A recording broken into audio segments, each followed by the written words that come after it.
సీతమ్మ తన తల్లి భూదేవిని చేరిన పవిత్ర స్థలం.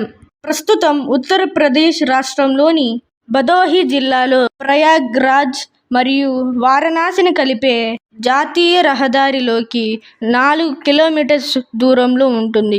తన కవల కుమారులు అయిన లవకుశలను వారి తండ్రి సాక్షాత్ శ్రీరామచంద్రమూర్తికి అప్పగించిన తరువాత తన తల్లి అయిన భూదేవి ఒడిలోకి చేరిన ప్రాంతంగా ఆ ప్రాంతాన్ని సీతా సమాహిత్ స్థల్ అని పిలుస్తారు. ఇక్కడ సీతమ్మ వారి దేవాలయం ఉంది. ఇది 2 అంతస్తుల నిర్మాణం.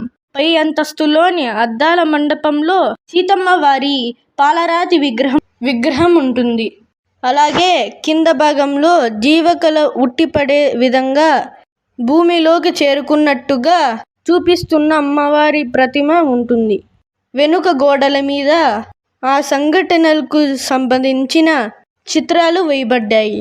ఈ దేవాలయ నిర్మాణానికి ముందు ఇక్కడ సీతమ్మ వారి జుట్టును తలపించే విధంగా కేశవాటిక ఉండేదని అక్కడ స్థానికులు చెబుతారు.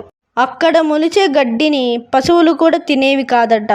ఈ దేవాలయాన్ని స్వామి జితేంద్రానంద తీర్థుల వారు నిర్మించారు. ఇలాంటి మరిన్ని వీడియోస్ కావాలనుకుంటే లైక్, షేర్, సబ్స్క్రైబ్.